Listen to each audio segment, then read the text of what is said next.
Bienvenue dans Histoire interdite. Si ce voyage dans les secrets du passé vous intrigue, abonnez-vous dès maintenant. La nuit était tombée sur le palais de Versailles. Une lune blafarde perçait à travers les nuages épars, baignant les jardins à la française d'une lueur spectrale.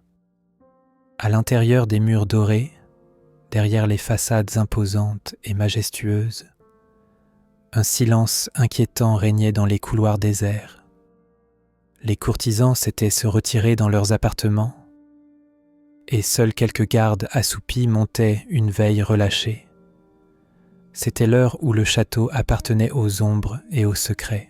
Au cœur de cette demeure royale, dans une chambre dont l'existence même était niée dans les registres officiels, un homme se tenait debout devant un miroir orné de symboles ésotériques gravés dans le cadre d'ébène. La flamme vacillante d'une unique bougie noire projetait des reflets dansants sur son visage aux traits marqués. Ses yeux, d'un brun profond presque noir, fixaient intensément son reflet comme s'il y cherchait une présence autre que la sienne. Cet homme n'était pas un courtisan ordinaire, ni même un noble de haut rang. C'était Louis, XIVe du nom, le roi Soleil, l'incarnation même du pouvoir absolu en France. Le monarque portait une robe de chambre de velours pourpre, couleur réservée à la royauté, mais ses pieds étaient nus sur le marbre froid. Ses longs cheveux, habituellement dissimulés sous une perruque lors des apparitions publiques, tombaient librement sur ses épaules. Dans cette intimité troublante, dépouillé des attributs ostentatoires de sa fonction, il semblait presque vulnérable, presque humain. Pourtant, un observateur attentif aurait remarqué la lueur inhabituelle qui brillait dans son regard, un éclat qui n'avait rien de naturel. Louis approcha sa main du miroir, ses doigts effleurant à peine la surface polie. Ses lèvres bougèrent, articulant des mots dans une langue que nul à la cour n'aurait pu comprendre, des syllabes gutturales, des consonances qui évoquaient des langages oubliés depuis des millénaires. L'air de la pièce sembla s'épaissir, devenir presque palpable, chargé d'une tension électrique. La flamme de la bougie s'étira vers le plafond, atteignant une hauteur impossible, puis se réduisit brusquement jusqu'à n'être plus qu'un point bleuâtre qui projetait une clarté froide et surnaturelle. « Tu m'as appelé, Louis de Bourbon », murmura une voix qui semblait provenir du miroir et de nulle part à la fois. Le roi ne sursauta pas. Il était habitué à ces manifestations depuis cette nuit fatidique, plus de 40 ans auparavant, où il avait scellé son destin par un pacte que la chrétienté considérait comme le péché ultime. « J'ai besoin de réponses », répondit-il d'une voix ferme qui ne trahissait rien de la fatigue de ses 70 ans. Le temps qui m'a été accordé touche à sa fin, n'est-ce pas ? Un rire grave et mélodieux emplit la pièce, semblant résonner depuis les murs eux-mêmes. Le reflet de Louis dans le miroir se déforma subtilement, comme une image vue à travers de l'eau troublée. Puis il se stabilisa à nouveau, mais ce n'était plus tout à fait le roi qui apparaissait dans la glace. Les traits étaient similaires, et pourtant différent, plus beau, plus parfait, dénué des marques que les années avaient imprimées sur le visage royal. C'était Louis tel qu'il aurait pu être, ou tel qu'il avait été dans sa jeunesse, mais avec une qualité inhumaine qui glaçait le sang. « Tu as toujours été impatient, mon roi », répondit la créature du miroir. 50 ans de règne, de gloire et de puissance ne t'ont-ils pas suffi ? N'ai-je pas tenu chacune de mes promesses ? Louis soutint le regard de son interlocuteur surnaturel sans ciller. Tu les as tenues, et je ne regrette rien, mais je veux comprendre ce qui m'attend désormais. Le prix final à payer. La créature sourit, dévoilant des dents d'une blancheur parfaite. Nous avons l'éternité pour en parler, toi et moi. Mais puisque tu insistes, laisse-moi te rappeler comment tout a commencé. L'image dans le miroir ondula comme la surface d'un étang, et soudain, Louis ne vit plus son reflet déformé, mais une scène du passé, aussi vivante que si elle se déroulait devant lui. Il se vit, jeune homme de 20 ans à peine, portant encore le deuil de son ministre cardinal Mazarin. C'était en l'an 1661. La France sortait à peine de la Fronde, cette révolte des nobles et des parlements qui avait profondément marqué le jeune Louis. Orphelin de père depuis l'âge de 5 ans, dominé par sa mère Anne d'Autriche et le cardinal Mazarin durant toute sa jeunesse, le roi avait finalement pris les rênes du pouvoir à la mort de son parrain et ministre. Mais sa position restait précaire. Les grands du royaume ne voyaient en lui qu'un jeune homme inexpérimenté, qu'il pourrait manipuler ou écarter comme ils avaient tenté de le faire durant son enfance. La noblesse était fractionnée, le trésor royal vide, et les puissances étrangères guettaient le moindre signe de faiblesse. Dans l'intimité de ses appartements au Louvre, le jeune roi avait passé des nuits blanches à réfléchir à sa situation impossible. Comment imposer son autorité? Comment transformer cette France divisée en la plus grande puissance d'Europe? Comment laisser une marque indélébile dans l'histoire, lui qui n'était encore qu'une ombre dans l'esprit de ses sujets? C'est lors d'une de ces nuits d'insomnie et de doute qu'un valet de chambre, dont personne ne se rappellerait plus tard le nom ou le visage, lui avait apporté un étrange volume relié de cuir noir. « Un ouvrage qui pourrait intéresser votre majesté », avait-il simplement dit avant de s'éclipser, laissant le roi seul avec le livre mystérieux. Le volume ne portait aucun titre sur sa couverture, seulement un symbole complexe gravé en relief, une sorte de pentagramme entouré de signes que Louis ne reconnaissait pas. Intrigué, il l'avait ouvert. Les pages étaient d'un parchemin si fin qu'il semblait presque translucide, couvert d'une écriture élégante à l'encre rouge sombre. Le texte était en latin, une langue que le roi maîtrisait parfaitement grâce à son éducation soignée. C'était un traité de magie noire, un grimoire détaillant des rituels pour invoquer des puissances infernales et négocier avec elles. Louis avait d'abord voulu refermer le livre, choqué par ce blasphème qui aurait dû finir dans les flammes d'un bûcher de l'Inquisition. Mais une fascination irrésistible l'avait poussé à continuer sa lecture. Page après page, le grimoire décrivait les pactes conclus par des hommes de pouvoir tout au long de l'histoire, empereurs romains, califes arabes, princes italiens de la Renaissance, avec des entités des ténèbres en échange de pouvoir, de richesses ou de connaissances interdites. Le jeune roi avait passé la nuit entière à lire, absorbé par ces récits sulfureux qui contredisaient tout ce que l'Église lui avait enseigné.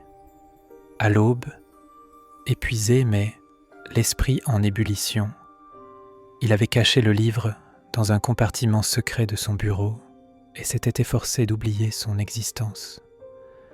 Mais les jours suivants, confronté aux intrigues de cour, aux difficultés financières du royaume et à l'arrogance à peine voilée des grands nobles, il s'était surpris à penser de plus en plus souvent au grimoire et à ses promesses interdites. Une semaine plus tard, par une nuit sans lune, Louis avait pris sa décision. Congédiant tous ses serviteurs, prétextant une migraine qui nécessitait un repos absolu, il s'était enfermé seul dans ses appartements. Les instructions du grimoire étaient précises. Il avait tracé sur le sol un cercle complexe avec de la craie mêlée à d'autres substances dont la nature aurait horrifié ses sujets. Au centre, il avait placé un miroir d'argent poli et allumé des bougies noires aux points cardinaux. Puis, se tenant au centre du cercle, il avait récité l'incantation inscrite dans le livre, prononçant chaque syllabe avec une précision absolue, malgré la langue archaïque qu'il n'avait jamais entendue auparavant. Au début, rien ne s'était produit. Le silence de la nuit n'était troublé que par le crépitement des bougies et le battement affolé du cœur du roi. Puis, progressivement, L'atmosphère de la pièce avait changé. L'air était devenu lourd, difficile à respirer, comme si une présence invisible en absorbait l'oxygène. Les flammes des bougies s'étaient figées, immobiles, comme si le temps lui-même s'était arrêté. Et dans le miroir, au lieu de son reflet, Louis avait vu apparaître un visage d'une beauté surnaturelle, androgyne, parfait, avec des yeux qui semblaient contenir des galaxies entières. Louis de Bourbon, 14e du nom, avait murmuré l'apparition d'une voix qui résonnait directement dans l'esprit du roi. « Tu m'as appelé, et je suis venu. Que désires-tu de moi ?» Malgré sa terreur, Louis était resté digne, se rappelant qu'il était roi de France par la grâce de Dieu, ou du moins, c'est ce qu'il avait toujours cru jusqu'à ce moment. « Qui êtes-vous » avait-il demandé. L'être avait souri, dévoilant des dents d'une blancheur éclatante. « J'ai eu 1000 noms à travers les âges. Lucifer, Belzébuth, Méphistophélès. Les hommes aiment nommer ce qu'ils craignent, comme si les mots pouvaient leur donner du pouvoir sur moi. Tu peux m'appeler Lumière. N'est-ce pas ironique pour celui que vos prêtres appellent le prince des ténèbres ?» Louis avait senti un frisson parcourir son échine, mais il avait maintenu son calme royal. « Si vous êtes bien celui que je crois, alors vous savez déjà ce que je désire. »« Bien sûr, » avait répondu Lumière, « le pouvoir, un règne long et glorieux, la France élevée au-dessus de toutes les nations d'Europe, ton nom inscrit pour l'éternité dans les mémoires. Est-ce bien cela, mon roi ? » « Oui, » avait confirmé Louis sans hésitation. « Je veux être le plus grand roi que la France ait jamais connu. Je veux que mon règne soit si éclatant qu'il éblouisse les siècles à venir. » L'être avait incliné légèrement la tête, comme en signe d'approbation. « Et que m'offres-tu en échange ? Car tu dois savoir qu'un pacte nécessite toujours un échange équitable. » Le jeune roi avait hésité un instant. Le grimoire avait mentionné plusieurs types de pactes, certains exigeant des sacrifices humains, d'autres la cession immédiate de l'âme. « Que demandez-vous habituellement ?» Lumière avait ri, un son cristallin et étrangement mélodieux. « Contrairement à ce que racontent vos légendes, je ne collectionne pas les âmes comme des trophées. Ce qui m'intéresse, c'est l'influence sur le monde des hommes. Voici ce que je te propose. Je t'accorderai 50 années de règne glorieux. Tu seras le monarque le plus puissant d'Europe, craint et respecté par tes pairs. Ton royaume rayonnera dans les arts, les sciences et la guerre. En échange, tu devras m'ouvrir les portes de ton monde. » « Comment ?» avait demandé Louis, perplexe. « À travers toi, » avait expliqué l'entité. « Je serai ton conseiller secret, ton inspiration. Tu me consulteras avant chaque décision importante et en retour, je te guiderai vers la grandeur. Mais sache que mes conseils serviront aussi mes propres desseins. À travers tes actions, je pourrai influencer le cours de l'histoire humaine selon ma vision. » Louis avait réfléchi intensément. Ce pacte ne semblait pas exiger le sacrifice de son âme, du moins pas explicitement. Et s'il pouvait utiliser cette puissance démoniaque pour la gloire de la France, peut-être même pour renforcer l'Église et la foi catholique, n'était-ce pas justifiable ? N'était-ce pas ce que Dieu lui-même attendait de lui en tant que roi très chrétien ? « J'accepte », avait-il finalement déclaré, « mais j'ai une condition. Rien dans nos accords ne devra nuire à la foi catholique ou à l'Église. » Lumière avait souri plus largement. « Comme tu voudras, l'Église ne manque pas d'hypocrisie par elle-même sans que j'aie besoin d'intervenir. Scellons donc notre pacte. » L'être avait tendu une main à travers le miroir, une main d'une blancheur de marbre, aux doigts longs et élégants. Louis, surmontant sa répulsion instinctive, l'avait saisi. Une douleur fulgurante avait traversé son corps, comme si son sang se transformait en métal en fusion. Puis tout était redevenu normal. Le miroir ne reflétait plus que son propre visage. Les bougies avaient repris leur crépitement naturel, et l'air de la pièce était à nouveau respirable. Seule une fine cicatrice sur sa paume, en forme d'étoile, témoignait de ce qui venait de se produire. Une marque qu'il dissimulerait soigneusement sous des gants lors de toutes ses apparitions publiques futures.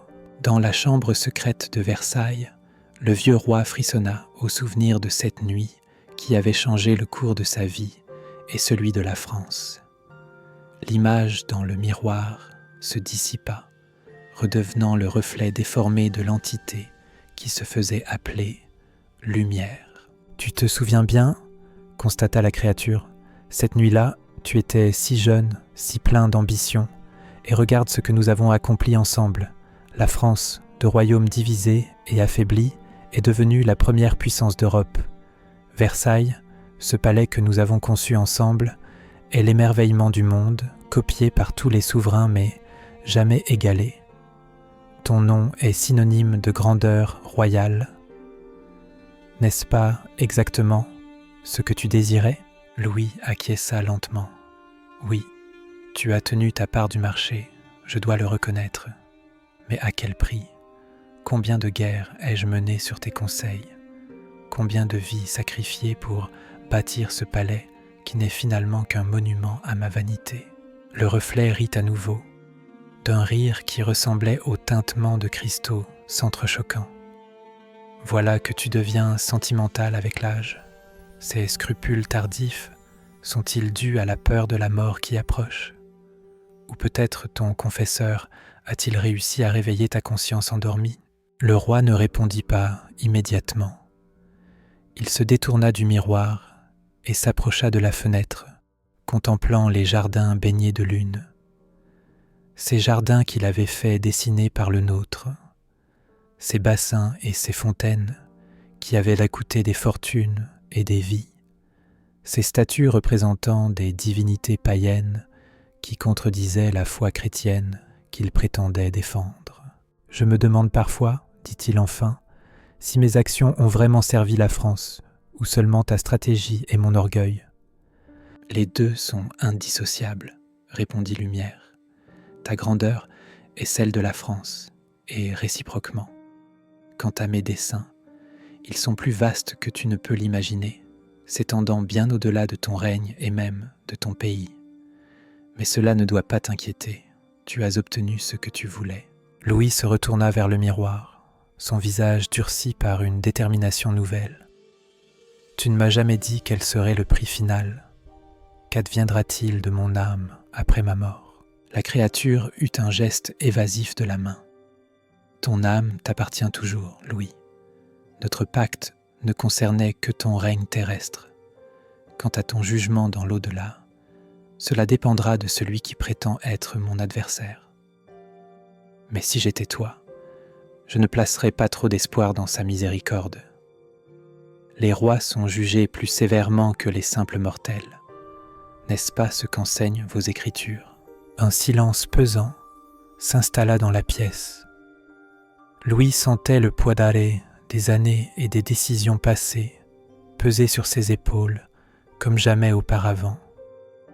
Chaque victoire militaire, chaque chef-d'œuvre artistique commandé, chaque pierre de Versailles, tout semblait maintenant entaché par l'influence de cette entité qu'il avait invitée dans sa vie et dans l'histoire de France. « Y a-t-il un moyen de rompre notre pacte ?» demanda-t-il finalement.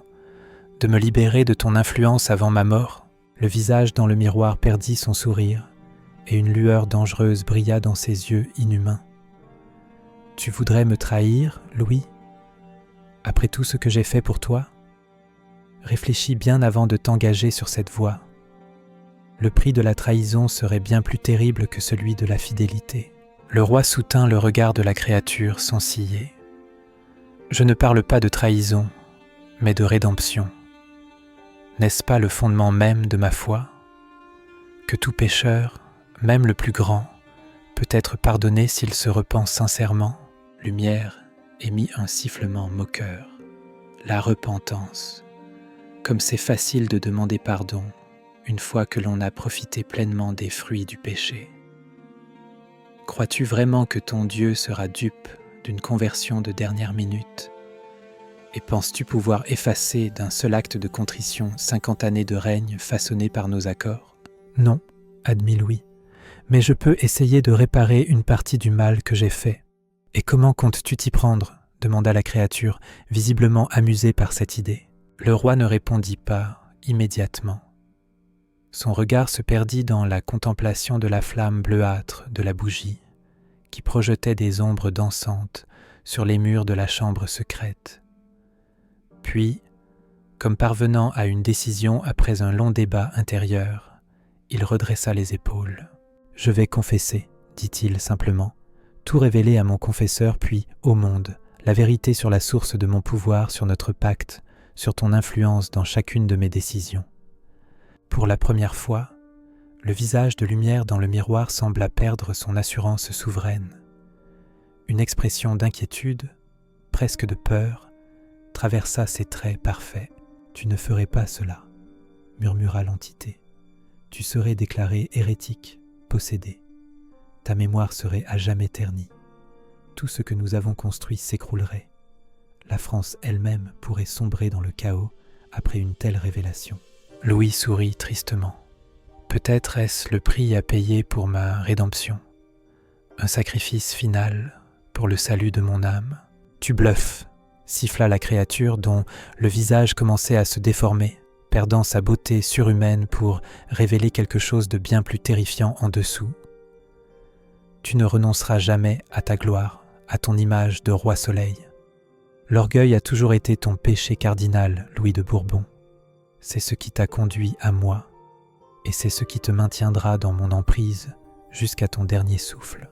Le roi resta impassible face à cette transformation effrayante. « Nous verrons bien, » dit-il simplement avant de tourner le dos au miroir et de se diriger vers la porte de la chambre secrète. « Tu ne peux pas me quitter ainsi, » rugit la voix derrière lui, désormais méconnaissable, semblable au grondement d'une bête féroce. « Notre pacte n'est pas terminé. Reviens immédiatement ou les conséquences seront terribles. » Mais Louis, 14e du nom, roi soleil et monarque absolu de France, continua sa marche sans se retourner. Sa main se posa sur la poignée de la porte, et pour la première fois depuis ce jour fatidique où il avait vendu son âme en échange du pouvoir, il ressentit un étrange sentiment de liberté. Le lendemain matin, la cour de Versailles s'éveilla dans une atmosphère inhabituelle. Les domestiques qui servaient le lever du roi rapportèrent qu'il semblait transformé, plus serein qu'on ne l'avait vu depuis des années, malgré sa santé déclinante. Il passa la matinée en compagnie de son confesseur, le père Lachaise, s'enfermant avec lui dans son cabinet privé pendant plusieurs heures.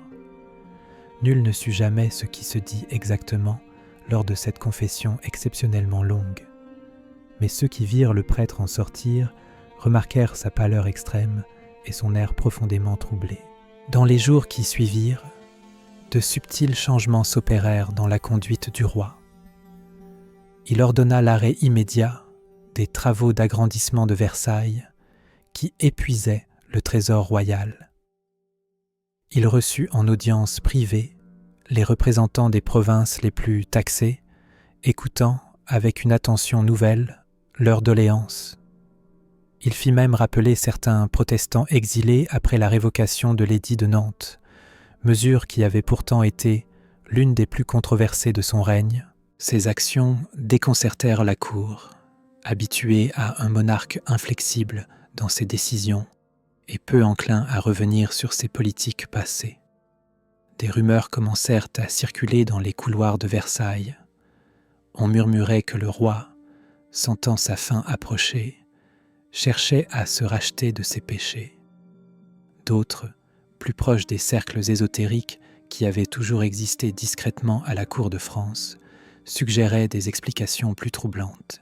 Le marquis de Saint-Simon, chroniqueur acerbe des mœurs de Versailles, nota dans son journal intime « Sa Majesté semble habitée par une inquiétude, nouvelle qui confine parfois à la terreur, surtout à la tombée de la nuit. Ses appartements sont désormais éclairés du crépuscule à l'aube par des centaines de bougies, comme s'il craignait l'obscurité elle-même. Il a fait retirer tous les miroirs de sa chambre sans explication et refuse désormais de contempler son reflet, même lors de sa toilette. Ces observations, qui ne furent publiées que bien après la mort du mémorialiste, trouvaient un écho dans les témoignages d'autres courtisans. Madame de Maintenon, épouse morganatique du roi et sa plus proche confidente, confia à sa nièce dans une lettre privée: « Le roi n'est plus le même homme. Quelque chose s'est brisé en lui, ou peut-être libéré. Il parle souvent de rédemption et de pardon, lui qui n'évoquait autrefois que gloire et postérité. Parfois, au milieu de la nuit, je l'entends converser avec un interlocuteur invisible, sur un ton qui alterne entre la supplication et la colère. Je crains pour sa raison, mais plus encore pour son âme. Ce que ni Saint-Simon ni Madame de Maintenon ne pouvaient savoir, c'est que Louis menait un combat spirituel d'une intensité que peu d'hommes ont connue. Ayant décidé de rompre son pacte avec l'entité démoniaque, il découvrait que la créature n'abandonnerait pas si facilement son emprise sur lui et sur la France. Chaque nuit, dans ses rêves, Lumière venait le tourmenter, lui montrant des visions cauchemardesques de ce qui attendait la France s'il persistait dans sa rébellion. Invasion étrangère, guerre civile, révolution sanglante où la tête des rois roulerait dans la poussière. Tout cela arrivera si tu trahis notre accord, susurrait la voix tentatrice. Reviens à moi, et je continuerai à protéger ton royaume et ta dynastie. Mais Louis, puisant dans une force de caractère qu'il ne se connaissait pas, résistait. Il avait confessé son pacte diabolique au père Lachaise, qui, après avoir surmonté son horreur initiale, l'avait guidé vers un chemin de pénitence. Ensemble, ils avaient élaboré un plan pour annuler progressivement l'influence néfaste que le pacte avait eue sur la France, sans provoquer les bouleversements catastrophiques que promettait l'entité. Ce plan incluait la rédaction secrète d'un nouveau testament politique, très différent de celui que Louis avait préparé des années auparavant pour l'éducation de son successeur. Dans ce document, destiné à n'être ouvert que plusieurs décennies après sa mort, le roi révélait la vérité sur son règne et mettait en garde les futurs monarques contre les tentations du pouvoir absolu. Il y détaillait également les signes permettant de reconnaître l'influence démoniaque dans les affaires d'État, signes qu'il avait appris à identifier au cours de son long règne sous l'emprise de Lumière. Parallèlement à ces préparatifs écrits, Louis entreprit de neutraliser certains des foyers que l'entité avait établis à travers la France grâce à son influence. Ces lieux, souvent marqués par une architecture particulière ou des symboles ésotériques subtilement intégrés à leur décoration, servaient de point d'ancrage à la présence de lumière dans le monde matériel. Le plus important d'entre eux était Versailles lui-même. Le château, que l'on croyait simplement conçu pour glorifier le règne du roi Soleil, avait en réalité été dessiné selon des principes géométriques occultes dictés par l'entité. Vue du ciel, la disposition des bâtiments, des jardins et des bassins formait un immense symbole invisible à l'œil humain au sol, mais qui, selon les croyances de l'époque, pouvait être perçu par les puissances surnaturelles. Ce symbole agissait comme un aimant pour les énergies que Lumière souhaitait canaliser vers notre monde. Louis, guidé par les connaissances acquises durant son pacte, entreprit de perturber ce symbole. Il ordonna des modifications apparemment anodines dans la disposition de certains éléments des jardins, fit déplacer des statues, combler certains bassins et en creuser de nouveaux. Pour justifier ces changements aux yeux de la cour, il prétextait des considérations esthétiques ou pratiques, mais chaque modification était en réalité calculée pour briser l'harmonie occulte du lieu. Ces actions ne passèrent pas inaperçues aux yeux de l'entité. La nuit, la fureur de lumière se manifestait de façon de plus en plus dramatique. Des phénomènes inexplicables commencèrent à se produire dans le château. Objets se déplaçant sans intervention humaine, chuchotements dans des pièces vides, odeurs de soufre surgissant sans source identifiable. Certains courtisans rapportèrent avoir vu des ombres se mouvoir contre les lois de la physique ou des reflets dans les miroirs qui ne correspondaient en pas aux personnes se tenant devant eux. Le marquis de Dangeau, un autre mémorialiste de la cour, nota dans son journal « Une terreur indicible s'est emparée de Versailles. Plusieurs dames d'honneur ont demandé la permission de retourner à Paris, prétextant des malaises subis. Le comte de X jure avoir vu son propre visage vieillir de plusieurs décennies dans un miroir de la galerie des glaces, avant que son reflet ne lui sourit d'une façon qui l'a glacé jusqu'aux os. La nuit dernière, les fontaines du jardin se sont mises en action spontanément, projetant un liquide que plusieurs témoins affirment avoir été rouge comme du sang à la lueur des torches. Ces manifestations, loin d'ébranler la détermination de Louis, ne firent que la renforcer. Il y voyait la preuve que ses efforts portaient leurs fruits, que l'emprise de l'entité sur Versailles et sur la France commençait à se desserrer. Mais il savait aussi que le combat final restait à mener et qu'il devrait l'affronter seul.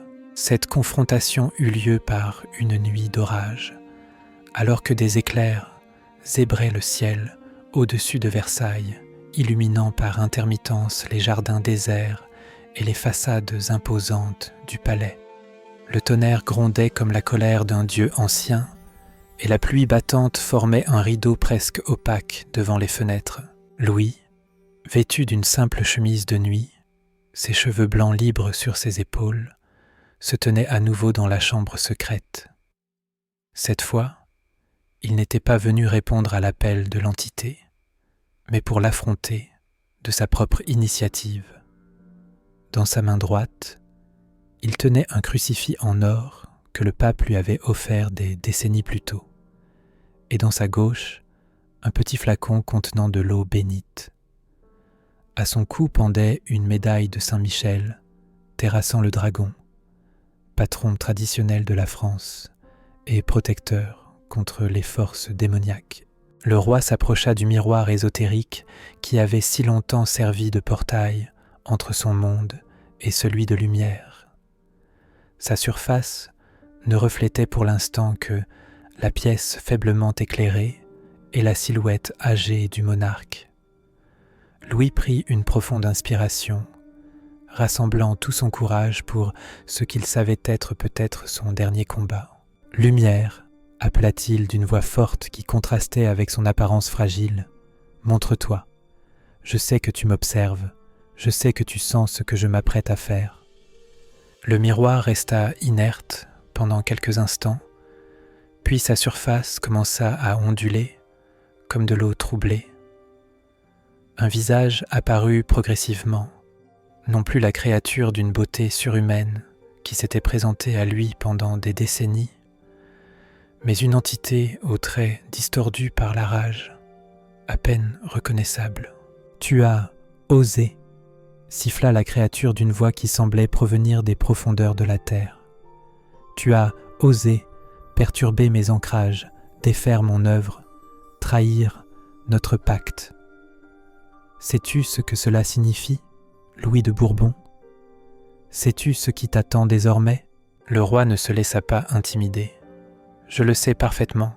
J'ai choisi en connaissance de cause. Notre pacte est rompu, lumière, ou quel que soit ton véritable nom. » Un rire terrible émana du miroir, si puissant que les vitres de la chambre vibrèrent dangereusement. « Rompu? Un pacte avec moi ne peut être rompu unilatéralement, pauvre fou.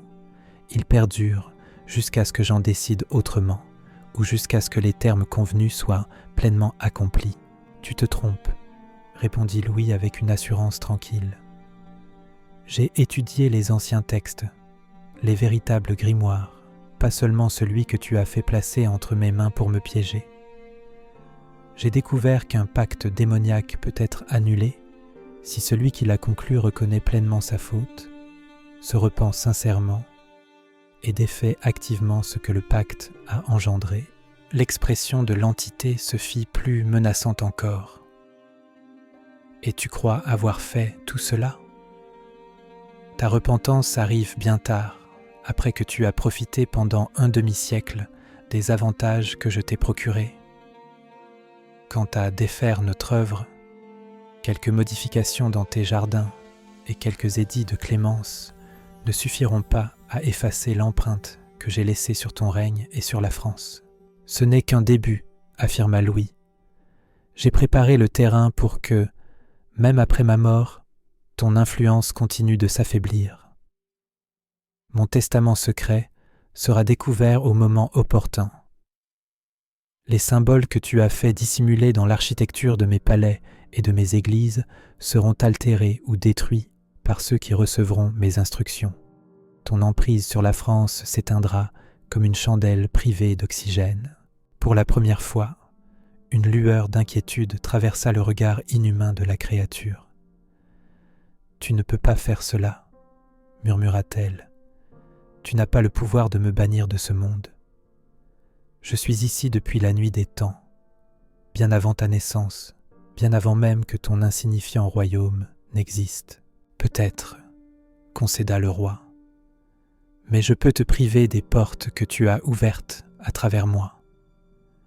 Je peux fermer les voies que mon règne t'a permis d'établir, et je vais commencer ce soir avec ce miroir qui a servi de passerelle entre nos mondes pendant trop longtemps. » Sans laisser à l'entité le temps de répondre, Louis déboucha le flacon d'eau bénite et en aspergea la surface du miroir en récitant une prière en latin. Le liquide sacré sembla brûler la surface polie, provoquant un sifflement de vapeur et un hurlement de douleur de la créature emprisonnée dans le reflet.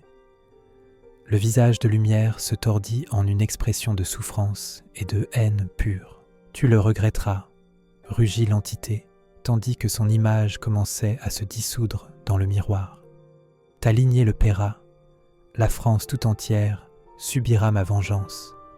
Dans moins d'un siècle, le sang de tes descendants coulera sur les échafauds, et ton précieux royaume sombrera dans le chaos et la terreur. » Louis poursuivit imperturbablement son rituel, traçant le signe de la croix avec le crucifix sur la surface du miroir qui se craquelait désormais comme sous l'effet d'une chaleur intense.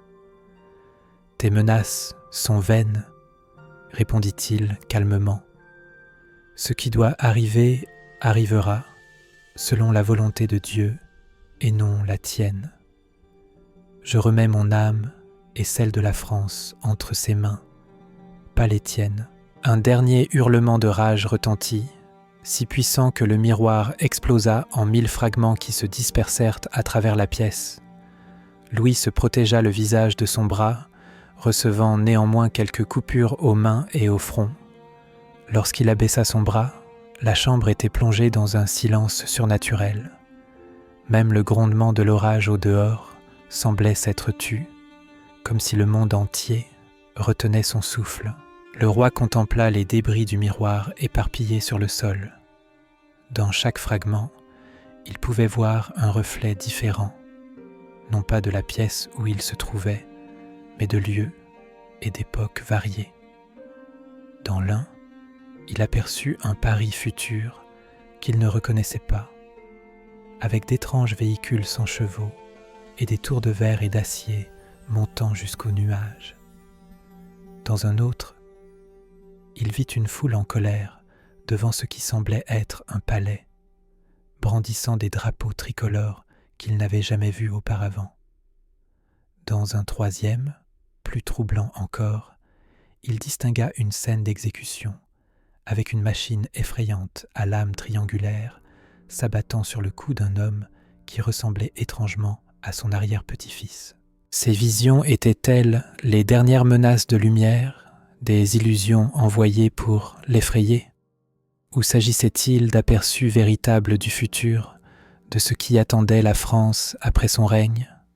Louis n'aurait jamais la réponse, mais dans son cœur, Il sentait qu'il avait fait ce qui était juste, quelles qu'en soient les conséquences. Épuisé par l'affrontement, le vieux roi s'affaissa sur un fauteuil. Le sang des coupures sur son visage se mêlait aux larmes qui coulaient librement sur ses joues ridées, larmes de soulagement, d'épuisement, mais aussi de chagrin pour tout ce qu'il avait sacrifié à son ambition et à son orgueil. « Que Dieu me pardonne », murmura-t-il dans la pièce vide, « que Dieu pardonne à la France ». À l'extérieur, l'orage s'était apaisé. Une étrange lueur dorée perçait à travers les nuages qui se dissipaient, baignant les jardins de Versailles d'une clarté presque surnaturelle. Dans les appartements royaux, les courtisans qui s'étaient réveillés en sursaut pendant la tempête remarquèrent que tous les miroirs du palais s'étaient mystérieusement fissurés, comme frappés simultanément par une force invisible. Le lendemain, le roi apparut au lever avec un bandage sur le front, expliquant sa blessure par une chute nocturne due à l'obscurité. Personne n'osa mettre en doute cette explication, mais tous notèrent le changement dans son regard, une sérénité nouvelle, comme si un fardeau immense avait été ôté de ses épaules. Dans les semaines qui suivirent, Louis multiplia les gestes de réconciliation et de repentance. Il fit libérer des prisonniers de la Bastille détenus sans procès, allégea certaines taxes qui écrasaient les plus pauvres et ordonna la construction d'hôpitaux et d'hospices dans tout le royaume. Ces actions, si elles ne pouvaient effacer un demi-siècle de règne autocratique et de guerres coûteuses, témoignaient d'une volonté sincère de réparer une partie du mal qui avait été fait. Sa santé, cependant, déclinait rapidement. Les médecins de la cour murmuraient que la gangrène qui rongeait sa jambe depuis des mois progressait inexorablement et que même une amputation ne pourrait plus le sauver.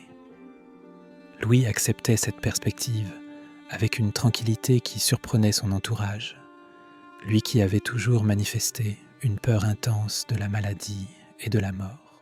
Pendant ces derniers jours, il convoqua les membres de sa famille et les principaux ministres pour leur donner ses ultimes instructions.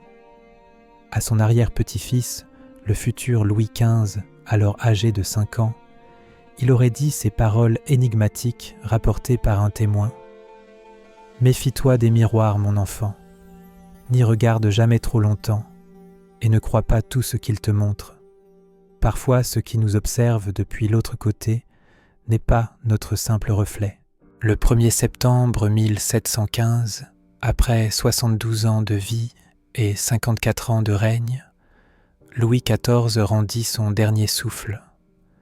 Selon la tradition, ses dernières paroles furent « Je m'en vais, mais l'État demeurera toujours ». Ce que les chroniques officielles ne mentionnent pas, c'est le sourire paisible qui illumina son visage au moment de sa mort, comme s'il apercevait quelque chose de merveilleux que les vivants ne pouvaient en voir. Les funérailles du roi Soleil furent grandioses, comme il convenait au plus long règne de l'histoire française. Mais contrairement aux souhaits qu'il avait exprimés dans son testament officiel, son cœur ne fut pas déposé dans un reliquaire séparé, comme le voulait la coutume pour les rois de France.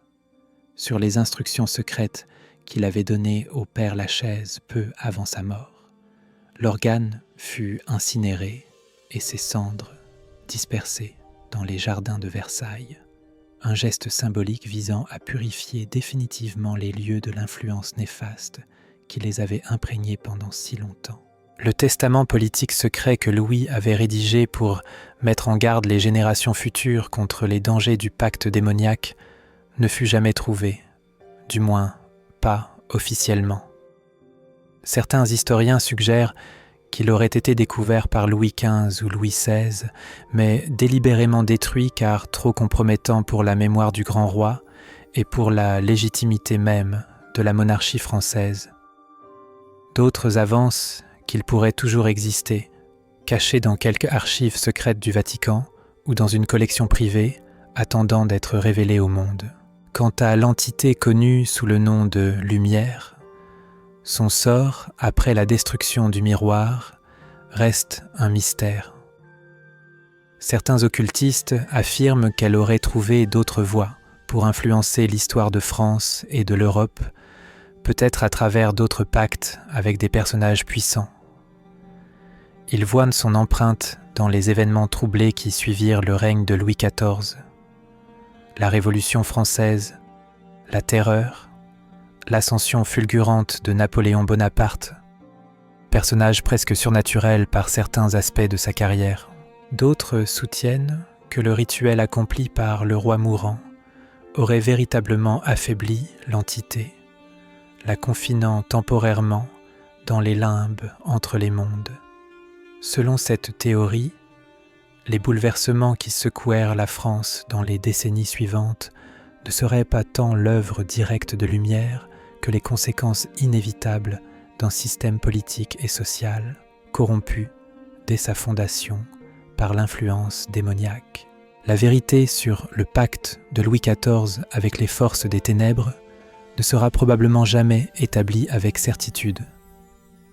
L'histoire officielle continue de décrire son règne en termes de politique, de guerre et de culture, sans référence à l'occulte ou au surnaturel.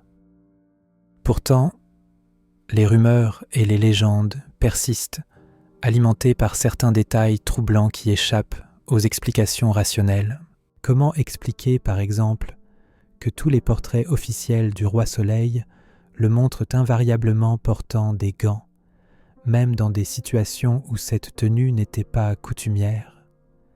Était-ce simple affectation esthétique ou dissimulation volontaire de la marque en forme d'étoile que le pacte aurait laissée sur sa paume? Comment interpréter la fascination de Louis pour le symbole du soleil, qu'il adopta comme emblème personnel et fit reproduire obsessionnellement dans toute la décoration de Versailles?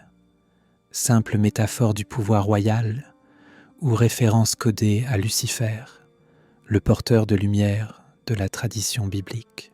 Et que penser de l'étrange coïncidence qui voulut que, moins d'un siècle après la mort de Louis XIV, sa dynastie s'éteigne dans le sang de la Révolution, avec la décapitation de Louis XVI en 1793, réalisation apparente de la malédiction lancée par Lumière lors de leur dernière confrontation. Ces questions continuent de hanter les historiens et les amateurs de mystère.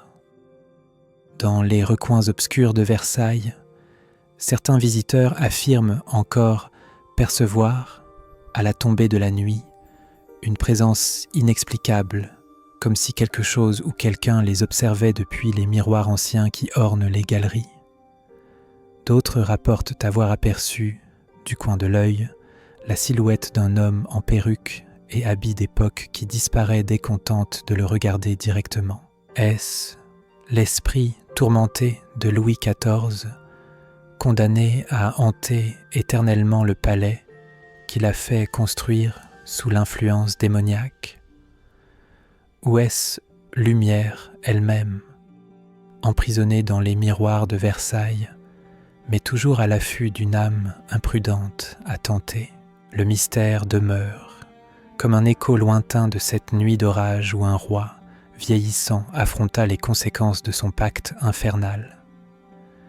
Et tandis que les touristes admirent les splendeurs de Versailles, peu d'entre eux soupçonnent que ce monument à la gloire du roi Soleil pourrait aussi être le mausolée d'un secret terrible, celui d'un monarque qui vendit son âme au diable pour la grandeur de la France, avant de tenter dans ses derniers jours de racheter sa faute par un acte final de courage et de foi. Car tel est peut-être le véritable héritage de Louis XIV. Non pas seulement le souverain absolu qui transforma la France en première puissance européenne, mais aussi l'homme qui, confronté à ses propres ténèbres, trouva finalement la force de les affronter. Un roi qui, après avoir cédé à la plus grande des tentations, choisit ultimement la rédemption, quelles qu'en soient les conséquences pour sa mémoire et pour l'avenir de son royaume. Dans les profondeurs de Versailles, derrière les murs dorés et les façades majestueuses, Les échos de cette lutte cosmique résonnent encore pour ceux qui savent écouter.